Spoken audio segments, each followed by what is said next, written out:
پیری آخر شەڕ باوکی ئەحمەد شەڕع بۆچی تینووی خوێنی کووردە بۆچی بەرامبەر یەکگرتووی کورد ئاگریان تێبەر بووە لا کوردەواریدا ئەگەر کەسێک لە کۆتایی تەمەنیدا خەریکی خۆشکردنی ئاگری ناکۆکی بێت و تەپڵی کوشتن و خوێن ڕێژی لێ بدات پێی دەڵێن پیری ئاخر شەڕ.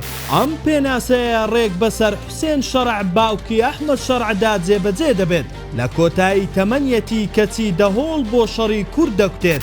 دوێنێ لەگەڵ درێژکردنەوەی ئاگربەستی شەڕ هاواری لێبەرز بووە و وتی دەبێت سوپای سووریای عەرەبی نەوەستێت تاوەکو هەسەدا کۆتایی پێدەهێنرێت. ناوبراو عەرەبێکی نەتەوەپەرستی قەومی ناسریەیە و سەربە گروپەکانی جەمال عەبدوڵناسر بووە. ئەو پێی وایە شتێک نییە بە ناوی دۆزی کورد لە سووریا، هەروەها دەڵێت ئەوەی ئێستا هەیە کاتیە و لە داهاتوودا سووریا تەنها یەک سووریای عەرەبی دەبێت.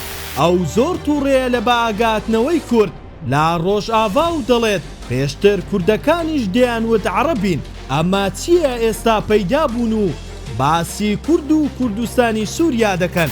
تا ئێستا ئەحمەد شەڕعی کوڕی کە خۆی بە پشتیوانی دۆزی کورد پیشان دەدات دەڵێت باوەڕم پێێتی و ئێمە دەبینە پارێزەرتان هیچ شتێکی لەسەر ئەم بۆچوونانە دەرنەبڕیوە. دیار نییە بۆچوونەکانی باوکی هی ئەوی شەیەیان نا، بەڵام بەکردار قسەکانی باوکی جێبەجێ دەکات.